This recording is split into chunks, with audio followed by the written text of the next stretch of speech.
Hello दोस्तों। उम्मीद है कि आप हमारे वीडियोस को एंजॉय कर रहे होंगे और आपको कुछ ना कुछ नया सीखने को ज़रूर मिल रहा होगा। आज की जो कुंडली हम लेंगे, इसमें भी सवाल जो था वो प्रोफेशनल चीज़ को लेकर ही उन्होंने पूछा था कि प्रोफेशनल लाइफ में बहुत ज़्यादा डिस्टर्बेंस क्यों है। मगर इस कुंडली को लेने का एक अलग ही वजह है। ये जो कुंडली है ना, इसको हम देखेंगे तो नॉर्मल तरीके से जब आप किताबी ज्ञान को पढ़ोगे तो आपको लगेगा कि बहुत अच्छी है। यहाँ पे हम देखेंगे अगर जब कुंडली में तो बहुत सारे ग्रह कुछ उच्च के दिखेंगे तो कुछ बहुत अच्छे प्लेस दिखेंगे, मगर उसके बाद भी जो है इंसान की ज़िंदगी में बहुत ज़्यादा परेशानियाँ हैं। तो मैं इस कुंडली विश्लेषण के जरिए ये समझाना चाहूँगा कि आप यूट्यूब के वीडियोस को देखते हैं और उसको अपन डायरेक्टली लगाने की कोशिश कर रहे थे, ऐसी गलतियाँ भूल कर ना करें, क्योंकि वो जो चीज़ें बता रहे हैं वो आधा ज्ञान है। क्योंकि उसमें तो सिर्फ ऊपर की एक चीज़ आपको दिखाई दे रही है, उसमें हो क्या रहा है वैसा बिल्कुल अलग भी हो सकता है ज़िंदगी में। इस कारण से जब कभी भी आप किसी भी कुंडली के विश्लेषण को समझें तो सिर्फ एक कुंडली को देखकर कोई भी फैसला ना कर ले, नहीं तो वो पूरी तरीके से गलत साबित हो जाएगा। इस कुंडली के अंदर हम बात करते हैं, ये जो जातक हैं इनका जन्म भी भारत में हुआ था और ये अभी यूके में है। इनका जो मेन प्रॉब्लम है वो ये है कि प्रोफेशनल लाइफ इनकी बिल्कुल ट्रबल में चल रही है। तो इस कुंडली में आखिर ऐसा क्या है कि एक नॉर्मल कुंडली का विश्लेषण करते वक्त जो चीज़ें दिखती हैं वो और जो हकीकत में हो रही चीज़ें हैं उसमें अंतर देखने को मिलेगा। जब मैं भी किताबी ज्ञान के तरीके से कुंडलियों को देखता था तो उस टाइम के हिसाब से ये मेरे से मिले थे 2019-20 में, मैंने भी इनको उसी ज्ञान के हिसाब से बता दिया था। लेकिन फिर प्रॉब्लम बार बार आने लगी, तो फिर मैंने कहा कि आखिर हो क्या रहा है, क्यों जो लिखी हुई बातें हैं वो फेल हो जा रही हैं। जितने वीडियो हम देख रहे हैं, बने हुए चीज़ों को हम देख रहे हैं, वो क्यों गलत हो रही है।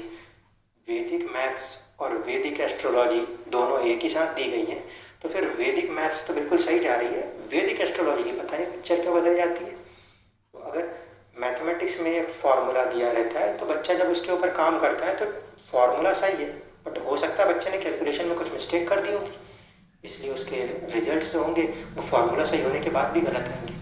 वैसे ही कुछ मेरे को लगता है कि एस्ट्रोलॉजिस्ट के साथ भी हो रहा है कि सूत्र तो उन्होंने सही पढ़े हैं, लेकिन जब उसको अप्लाई कर रहे हैं ना, वो कहीं ना कहीं उनसे गलतियाँ हो रही हैं।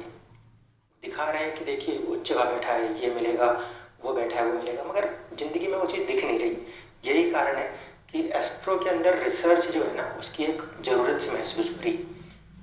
अब इस कुंडली के अंदर हम आते हैं और आज की इस वीडियो के बाद मैं उम्मीद करता हूँ कि आप इस बात को समझ जाएंगे कि आपको बस एक कुंडली देख के बहुत जल्दी किसी फैसले पे नहीं आना कि अरे मेरे पास तो उच्च का ग्रह है, मेरे पास तो राज हो गया। ये सब को अपने को नहीं सोचना, अपने को क्या देखना है और कैसे देखना है इसको आप ठंडे दिमाग से समझ लीजिएगा।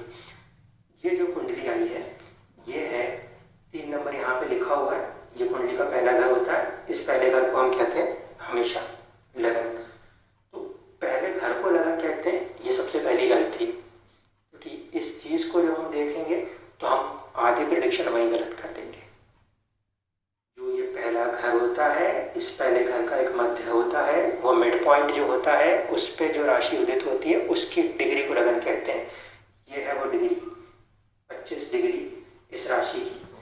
ये जो राशि है ये मिथुन राशि है। मिथुन राशि में जब इनका जन्म हुआ उस समय पर वो राशि पूर्वी क्षितिज पे, यानी कि जो mid point of the first house है उस पे 25 डिग्री पे विद्यमान थी।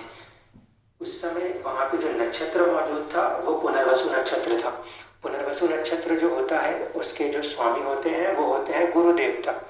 अब अगर आप पुराने वाले पद्धतियों से किताबी ज्ञान से चलेंगे तो आपको ऐसा लगेगा 3 नंबर लगन हो गया, 3 नंबर का स्वामी लग्नेश हो गया, तो ठीक है। अगर ये लगन हो गया और ये लग्नेश हो गया तो ये लग्नेश तो भाग्य में बैठा है और वो भी मित्र के घर में बैठा है, अपने मित्र के साथ बैठा है।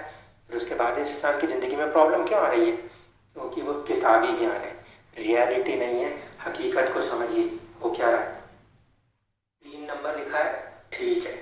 यहाँ पे हमें ये डिग्री देखनी है, क्योंकि हर कुंडली में आपको लिखा हुआ मिलता है कि लगन एक डिग्री है। उस डिग्री का नक्षत्र देखिए, इस डिग्री का नक्षत्र जो है वो यहाँ पे पुनर्वसु है। नक्षत्र के स्वामी है गुरु देवता और गुरु जो है वो 12वें घर में गए हैं। 12वां घर होता है विदेश का।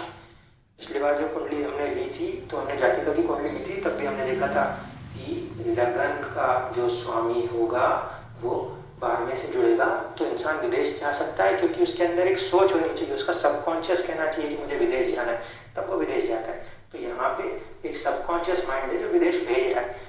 अगर मान लीजिए विदेश नहीं भेजता और ऐसा कोई जातक आपको अपने देश के अंदर मिलता है तो ऐसे लोगों को मुझे कहना पड़ता है कि आप जुड़िए हॉस्पिटल्स के साथ। क्यों? क्योंकि 12वें घर की जो एनर्जी है उसके साथ उनका सबकॉन्शियस माइंड जुड़ना बहुत जरूरी होता है। यहाँ पे ये गुरु जो कि लगन का स्वामी है, लग्नेश है, वो 12वें घर से जुड़ा है, इसलिए ये जातक विदेश गया। अब बात करें कि प्रोफेशन के अंदर प्रॉब्लम्स क्यों आ रही है। नॉर्मल एस्ट्रोलॉजी में किताबी ज्ञान में बात करें तो क्या हो रहा है, चंद्रमा चौथे घर में अच्छा बैठा है क्योंकि दिशा बल के साथ है, शुक्र उच्च का बैठा है स्टेटस के घर में। कहने वाले लोग कहेंगे कि बहुत ही अच्छा स्टेटस होगा ऐसे इंसान का, लेकिन ये चीज यहाँ देखने तक ही दिखाई दे रही है, ये किताबी ज्ञान कहलाता है। इसी भाव के बारे में आज हम बात कर रहे हैं। ये 10th हाउस है, ये प्रोफेशन का हाउस है, और प्रोफेशन का हाउस ही असल में स्टेटस का हाउस है। स्टेटस के हाउस में भले शुक्र बैठा है, उच्च का बैठा है, लेकिन उसके बाद भी इंसान को प्रॉब्लम क्यों आ रही है, यहाँ पे ही आपको समझना है कि कुंडली में जो चीजें दिख रही हैं उसको देख के यकीन करना है कि आपको उसमें हकीकत में खोज करनी है। आइए जरा इस कुंडली के अंदर इस 10वें भाव को खोज के देखते हैं हो क्या रहा है। जो ये 10वां भाव है इसके अंदर जो भाव मध्य मिड आ रहा है वो आ रहा है 14 डिग्री मीन राशि में, क्योंकि राशि मीन है। तो मीन राशि में जब 14 डिग्री आया तो उस समय वहां का जो नक्षत्र है वो है उत्तराभाद्र। ये जो उत्तराभाद्र नक्षत्र होते हैं इसके स्वामी होते हैं शनिदेव। इस कुंडली में शनिदेव जो है यहाँ पे बैठे हुए हैं, दूसरे भाव में बैठे हैं। अब देखने वाला रहेगा किस्मत के घर का स्वामी धन भाव में गया है, बहुत ज्यादा धन होना चाहिए, ठीक है, यहाँ पे धन भाव में गया है, धन होना चाहिए। मगर जब यह इंसान के पास उसके प्रोफेशन में ही प्रॉब्लम है तो धन कहाँ से आएगा। यहाँ से देख के किसी चीज को नहीं उछलना है, यहाँ पे आना है 10th हाउस के अंदर। हम जो पॉइंट देख रहे हैं कि हमें हाउस का जो मिड पॉइंट है, जैसे लगन के लिए मिड पॉइंट काम करता है वैसे हर भाव के लिए मिड पॉइंट काम करता है। वो मिड पॉइंट को मैं हमेशा आत्मा कहता हूँ। इस भाव की जो आत्मा है वो शनि के पास है। शनि यहाँ पे बैठे हैं, वो उनकी दोस्त की राशि तो नहीं है लेकिन दुश्मन की राशि भी नहीं है, इसलिए वो वहां पे तो न्यूट्रल है। शनि यहाँ पे वक्री है। वक्री का मेरा मतलब होता है साइंटिफिकली कि उस प्लेनेट के पास एक एक्स्ट्रा वेलोसिटी आ गई है, इसका मतलब उसकी काइनेटिक एनर्जी ज्यादा है। लेकिन जब हम इस कुंडली में षडबल में गए तो हमने देखा कि शनि का जो षडबल है यानी कि उसकी जो स्ट्रेंथ है वो 89% पे टिक रही है और मर्क्यूरी की स्ट्रेंथ 72% पे टिक रही है। तो ये जो मिनिमम रिक्वायरमेंट होनी चाहिए 100% स्ट्रेंथ की, ये प्लैनेट उस स्ट्रेंथ को फुलफिल नहीं कर रहा। इस कारण से भले ही इंसान किसी भी जगह पे कोशिश कर रहा है वहां पे वो सक्सेस नहीं हो पा रहा। क्यों? क्योंकि इस भाव की जो मिड पॉइंट वैल्यू आई है उसका जो स्वामी है उसमें स्ट्रेंथ नहीं आ रही। अब यहाँ पे इस प्रॉब्लम को सॉल्व करने के लिए मैंने इनसे कह दिया कि आप नीलम रतन धारण कर लीजिए, और क्योंकि ये फर्स्ट हाउस है, फर्स्ट हाउस जो होता है वो आपकी पर्सनैलिटी है, तो पर्सनैलिटी में भी कुछ कमी दिखी मुझे तो मैंने बोला आप पन्ना रतन भी धारण कर लीजिए। यहाँ तक ठीक है। अब ये 2 रतन धारण करने के साथ क्या ये कुंडली राजयोग में परिवर्तित हो जाएगी? मैं कह रहा हूँ कि इसके बाद भी ये कुंडली राजयोग में परिवर्तित नहीं होगी, और क्यों नहीं होगी और कब तक नहीं होगी ये भी बताता हूँ। इस कुंडली के अंदर ये जो 10वें घर का स्वामी है इसमें हम देखें वो गुरु खुद है, वो गुरु 12वें घर में गए हुए, और 12वें घर का स्वामी जो है वो इस कुंडली के 10वें भाव में आया है। इसे कहेंगे राशि परिवर्तन, जो कि किताबी ज्ञान में राशि परिवर्तन है। अब इनका जो काम होना चाहिए वो विदेश से जुड़ के होना चाहिए। ये विदेश जा चुके हैं और वहाँ पे काम कर रहे हैं, तो वहां तक भी बात ठीक है कि वो चीज काम तो हो रही है। शुक्र 12वें घर के साथ साथ 5वें घर का भी स्वामी है, इसलिए हमें ये नहीं भूलना है कि शुक्र की मूल त्रिकोण राशि 5वें घर में है, तो इसको 10वें घर में अच्छा फल देना चाहिए। लेकिन प्रॉब्लम क्या आ रही है इसको समझने की जरूरत है। प्रॉब्लम ये आ रही है कि इस कुंडली के अंदर जो किस्मत भाव है जिसके कि मालिक शनिदेव है, वो किस्मत वाली जो कुंडली है नवमांश कुंडली, वहां पे जब आप देखेंगे तो वो आपको मिलेंगे मूल नक्षत्र में। ये जो कुंडली बनी है इसमें जो मैंने लगन बनाया है ये नवमांश वाला लगन नहीं है। यहाँ पे मेरे को जरूरत है इस 9th हाउस के लॉर्ड की, इसलिए मैंने शनि यहाँ बैठे हैं उनको लगन बनाया है। और वैसे भी सॉफ्टवेयर में जितने भी नवमांश दशमांश कैलकुलेट होते हैं वो सबके सब आपकी लगन की डिग्री से कैलकुलेट होते हैं, इसलिए वो सिर्फ सोच बताते हैं, हकीकत नहीं बताते। हकीकत जो होगी उसके लिए इस भाव को ही डिवाइड करना पड़ेगा, तब जाके वो लगन बनेगा। खैर वो हमारी इस समय कोई चर्चा का विषय नहीं है। हमारे को ये समझना है कि क्यों ये कुंडली में इतने सारे योग दिखने के बाद भी वो योग काम नहीं कर रहे। तो मैं पहली चीज जो बता रहा हूँ वो ये कि जो कर्म है कि जिसके दम पे इंसान खड़ा होता है, स्टेटस है, उसका स्वामी स्ट्रेंथ में कमजोर है। अब मैंने स्ट्रेंथ बढ़ाने को दे दिया, अब इसमें प्रॉब्लम क्या आनी है मैं ये बताने की कोशिश कर रहा हूँ। जो ये शनि है जो कि इनकी किस्मत का स्वामी है, ये मूला नक्षत्र में जुड़ा है। अगर आपने मेरे पिछले कुछ वीडियो देखे होंगे तो मैंने आपको बताया था वर्ल्ड वॉर 1, वर्ल्ड वॉर 2 और कोरोना, तीनों के केस में मैंने आपको बताया था कि ये वो नक्षत्र है जो कि ये पावर रखता है कि वो आपको एक डिस्ट्रक्शन देगा और डिस्ट्रक्शन के देने के बाद वो आपको आगे भी बढ़ाएगा। ये शनि क्योंकि मूला नक्षत्र में बैठा है तो किस्मत, जो कि किस्मत का मालिक है, वो किस्मत वाली कुंडली में इस नक्षत्र में बैठा है। तो जब भी आप किस्मत के भरोसे चलेंगे तो आपको एक डिस्ट्रक्शन मिलेगा, लेकिन मैंने आपसे कहा था कि हर डिस्ट्रक्शन एक नया कंस्ट्रक्शन हो सकता है। तो आपको ये समझना जरूरी है कि ये किस्मत के भरोसे आप जब तक चल रहे हो आप डिस्ट्रक्ट हो रहे हो। अगर इस पर्टिकुलर प्लैनेट शनि को देख लें जो कि किस्मत का मालिक है, वो बहुत ही हार्ड एफर्ट का प्लैनेट है। अगर आप अपने हार्ड एफर्ट पर आ जाओगे तो ये जितना डिस्ट्रक्शन आपको देखने को मिल रहा है ये कन्वर्ट हो जाएगा एक न्यू कंस्ट्रक्शन में। आपको नीलम रतन पहनना है क्योंकि हमें यहाँ पे इसकी स्ट्रेंथ बढ़ानी है इस पॉइंट ऑफ व्यू पे, लेकिन यहाँ पे किस्मत के पॉइंट ऑफ व्यू पे आपने कई बार कई सारे रत्नों को पहना और आप हर बार परेशान होते रहे।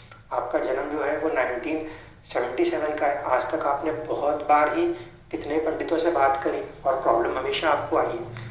क्यों? क्योंकि किस्मत जो है वो डिस्ट्रक्शन की तरफ जा रही है। अब अगर मैं यहाँ पे शनि के रत्न को पहना रहा हूँ तो मैं आपसे एक गुजारिश खुले तौर पे कर रहा हूँ कि आप मेडिटेशन में जाइए। क्यों? क्योंकि ये जो नक्षत्र है ये केतु का है। यहाँ पे केतु और शनि दोनों का प्रभाव इस नक्षत्र पे है जो कि डिस्ट्रक्शन का कारण है। इसीलिए इस नक्षत्र के स्वामी का हम यूज करें। ये स्वामी हमें बता रहा है मेडिटेशन। अगर आप मेडिटेशन करेंगे तो फिर उसके बाद आप ध्यान एकत्र करके अपने काम को फोकस करेंगे। शनि हार्ड वर्क है, आप हार्ड वर्क कर रहे हैं, आपने एक नई कोशिश करी थी चीज को चालू करने की, आप उसी चीज के ऊपर और भी ज्यादा अच्छे से काम करते रहिए तो आपको सक्सेस मिल जाएगी। यहाँ पे किस्मत का स्वामी भले यहाँ पे एक डिस्ट्रक्टिव नक्षत्र में गया है इसलिए आपको परेशानियां दे रहा है, लेकिन वो स्वामी जो है ना वो हार्ड एफर्ट से आगे बढ़ सकता है। इसीलिए यहाँ पे आपको अपने हार्ड एफर्ट पे भरोसा रखना पड़ेगा, बाकी की चीज़ों को आपको साइड लाइन करके चलना पड़ेगा। अब बात क्योंकि प्रोफेशन की हो रही है तो दशमांश कुंडली देखना बहुत जरूरी हो जाता है। इस कुंडली में जो कि D1 कहते हैं, लगन कुंडली कहते हैं, यहाँ पे 10वें घर का जो स्वामी है गुरु, वो बताएगा कि हेल्थ कैसी रहेगी इस प्रोफेशन की। तो हम देखते हैं पहले हमें लगता है कि वो 12वें घर में है, तो 12वें घर में है तो हम कह सकते हैं कि कुछ परेशानियां रहेंगी। फिर हम जब सोचते हैं कि राशि परिवर्तन योग है वो तो यहीं बैठा हुआ है तो फिर अच्छा भी होगा, तो मैं ये मान के चलता हूँ कि अभी तक आपकी ज़िंदगी में परेशानियाँ थी, ये यहाँ बैठा था। आप अपने हार्ड एफर्ट्स के साथ इसको पॉजिटिव कर लोगे। और ये पॉजिटिव कब होगा? ये पॉजिटिव होगा आपको 2024 के बाद देखने को मिलेगा। आपको तब तक अपने हार्ड एफर्ट को मेंटेन रखना है। ये बात मैं आपसे क्यों कह रहा हूँ? इसलिए कह रहा हूँ क्योंकि ये जो स्वामी है गुरु, जब हम इसको D10 यानी कि कर्म क्षेत्र की कुंडली में लेके गए हैं तो यहाँ पे जिस राशि में आया है वहाँ पे वो नीच का हो रहा है, यानी आपके आसपास का माहौल आपको परेशान करता रहेगा, आपको उसके साथ निकलना पड़ेगा। जब ये दशा आपकी गुरु की 2008 से 2024 तक है, ये दशा खत्म होगी तब जाके आपको एक पॉजिटिविटी देखने को मिलेगी। यहाँ पे ये गुरु क्योंकि एक नीच राशि में गए हैं इसलिए आपको आपकी जो सराउंडिंग मिलेगी उसमें आपको हमेशा चैलेंजेस मिलेंगे। यहाँ पे देख के भी हम कह सकते हैं कि आपको एक गुप्त शत्रु वाली प्रॉब्लम हमेशा मेंटेन रहेगी। यहाँ पे जाके हम इसको बहुत ज़्यादा स्ट्रांगली कह सकते हैं कि आपको जो सराउंडिंग एनवायरनमेंट है उसमें काफ़ी स्ट्रगल रहेगा।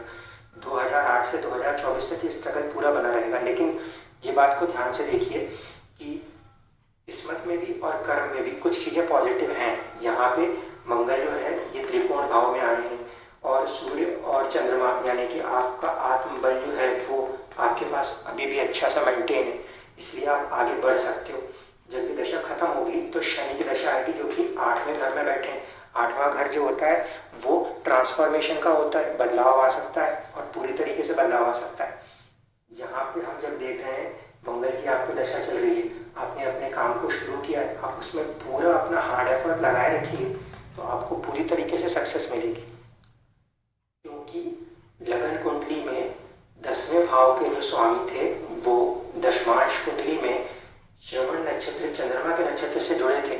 ये कारण है कि आप पैसों से जुड़े हुए काम को कर रहे हैं। और मैंने अपने पिछले कुछ वीडियोस में भी आपको बताया था, जब हमने जातिका की कुंडली देखी थी तो वहाँ पे भी चंद्रमा के नक्षत्र में ही आपके लगन के जो 10th हाउस का स्वामी गया था, उनका भी बैंकिंग और पैसे से जुड़ा हुआ काम था। मनमोहन सिंह जी की कुंडली से मेरे को ये बात पकड़ में आई थी कि जब भी किसी भी कुंडली में उनका 10वें भाव का स्वामी चंद्रमा के नक्षत्र से जुड़ रहा है तो कहीं ना कहीं इंसान जो है वो पैसे से जुड़े हुए कामों में जा रहा है। तो आप भी उस काम में गए, यहाँ तक ठीक है। अब हमें यूज़ किस चीज़ को करना है और कैसे करना है। इस कुंडली के अंदर जो शुक्र है उसको देखें, वो वर्गोत्तम है, यानी किस्मत में भी वो उच्च का है और लगन में भी वो उच्च का है।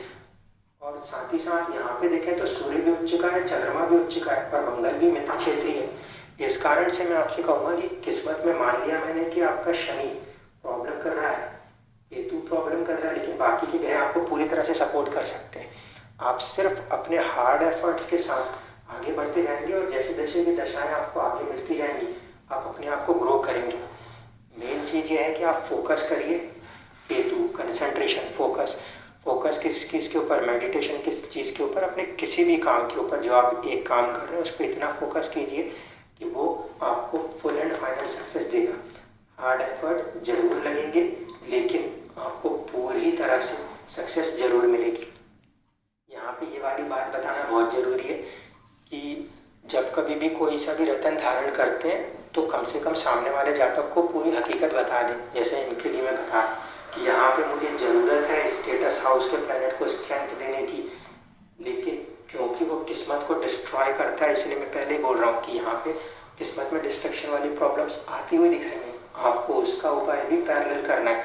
ऐसा नहीं कि आप नीलम पहन लें और मेडिटेशन ना करें, आप मेडिटेशन जरूर करें और अपने काम पे बिल्कुल फोकस होइए। कुंडली यही रहेगी। आप आज तक बहुत सारे लोगों से ये कुंडलियाँ पूछ चुके होंगे, जो बात आपको नहीं समझ में आई वो ये थी कि आखिर ऐसा हो क्यों रहा है। आज मैं आपको क्लियरली बोल रहा हूँ, आप अभी तक किस्मत के भरोसे थे इसलिए किस्मत आपको हमेशा बर्बाद करती हुई दिखेगी। आप इस किस्मत के भरोसे से उठ के इस ग्रह के भरोसे आइए जो कर्म का है, इस पर आप जब चलने लगेंगे तो ये दशा कुछ ही समय की बची है, 8 से 24 तक, जिसमें आप 22 तक तो ऑलमोस्ट मान लीजिए कि निकल ही चली, क्योंकि मंगल में आपने अपना काम शुरू कर दिया है। इसलिए मैं कह रहा हूँ कि अब मान के चल रहे हैं कि ये कम से कम दशा एक दिशा दे चुकी है। इस दिशा में आप बहुत अच्छे से आगे बढ़िए और पूरी मेहनत से आगे बढ़िए, सक्सेस आपकी होगी। Thank you. और